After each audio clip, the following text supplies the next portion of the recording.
Hi, I'm John Paul Martin, the Warning Coordination Meteorologist with NOAA's National Weather Service in Bismarck, encouraging you to attend skywarn spotting in your community when the National Weather Service comes out for that, or viewing severe weather safety online at National Weather Service website, or through videos like this. National Weather Service website, www.weather.gov. Hey, gee, is that a hook echo right there?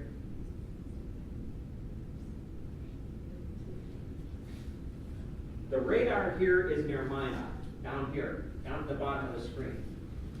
Reds, remember I told you red is motion away from the radar, green is motion toward the radar. So if you're a raindrop in a thunderstorm and you're moving toward me, the radar would paint you green. You're a raindrop in the same thunderstorm right next to him, you're moving away from me, the radar would paint you red. Green, right next to red, bad news, right here.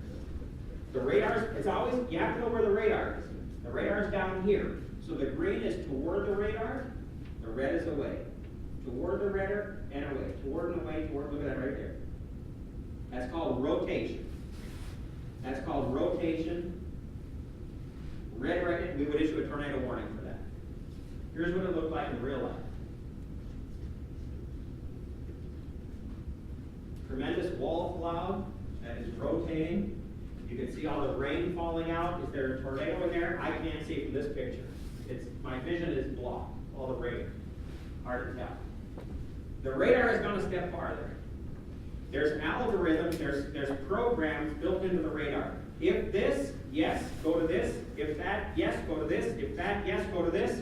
And if that, put a little red triangle there. See that red triangle? The radar, everything in the radar that's been programmed into the radar to detect tornadoes is saying there is a tornado there. So we issue a tornado warning for that. This is what a tornado looks like on radar. And the radar is not a video camera. It doesn't see anything. It just indicates things. And a human being has to determine, am I going to issue a tornado warning for that or not? So that's what a tornado looks like on radar. So that top picture is basically into the wall up through the rain from, right? Yes.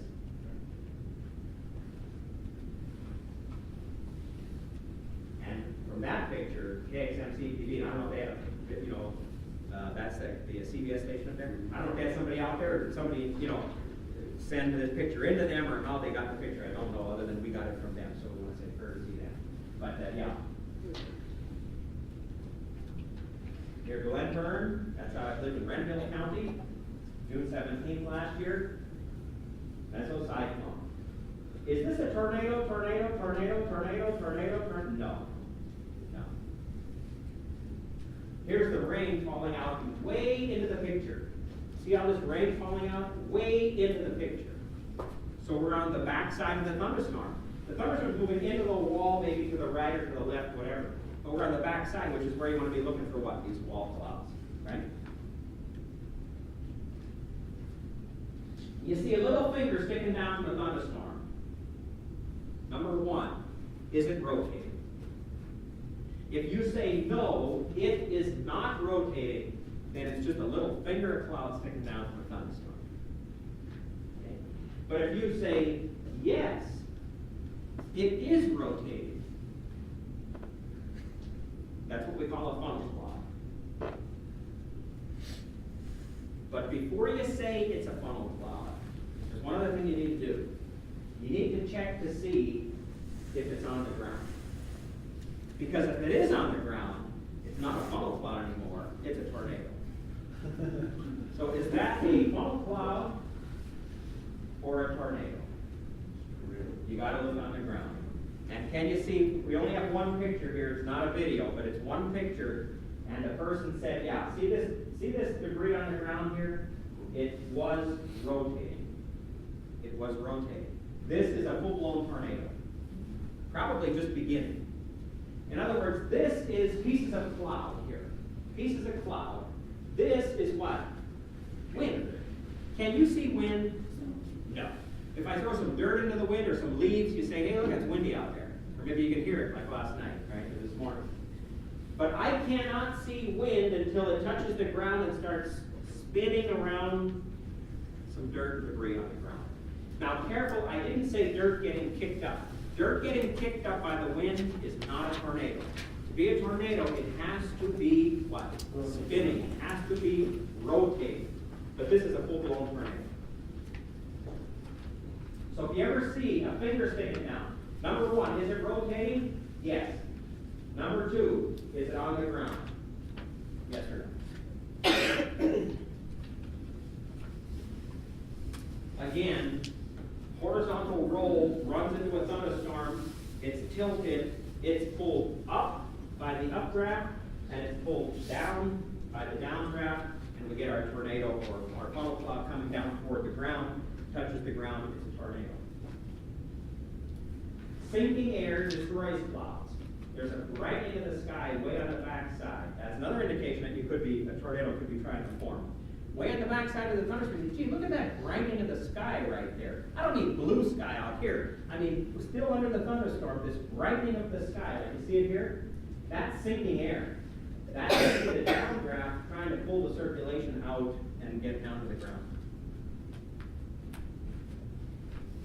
Now this is, what do we do here? 2 times 10 for rotation.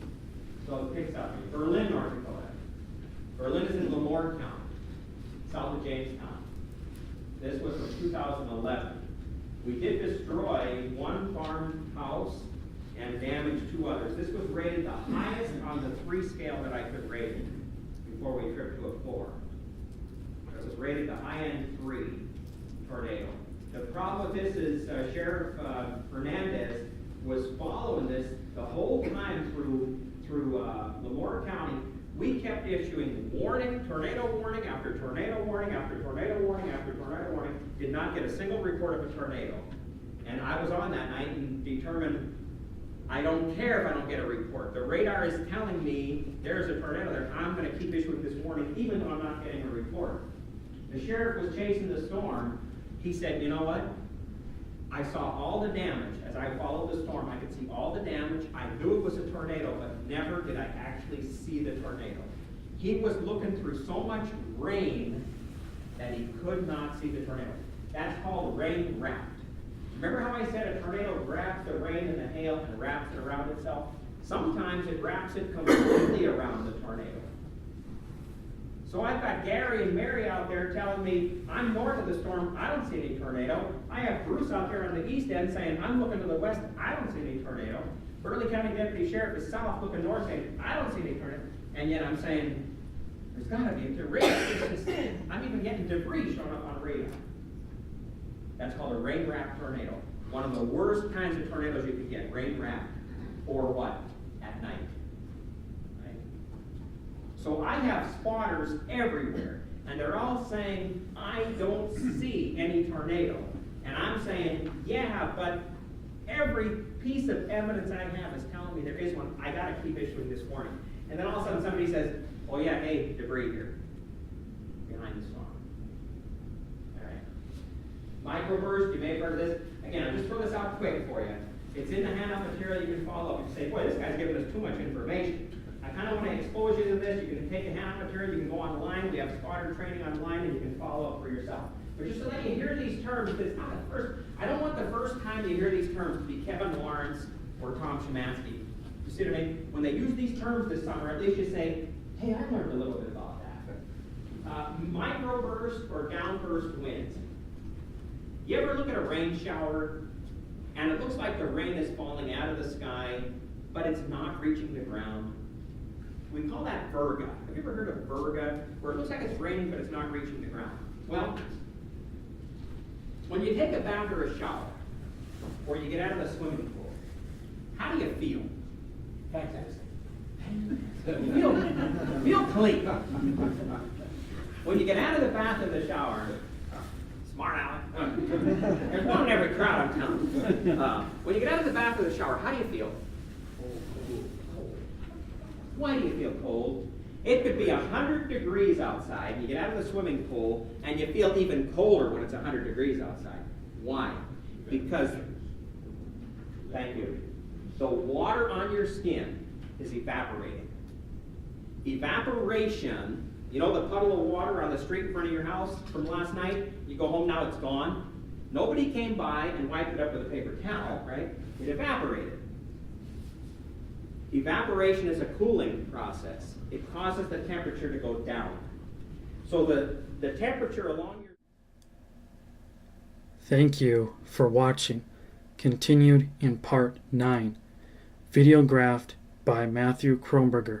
If you enjoyed the presentation, comment and subscribe to my YouTube channel at Matthew Kronberger, Bismarck, North Dakota.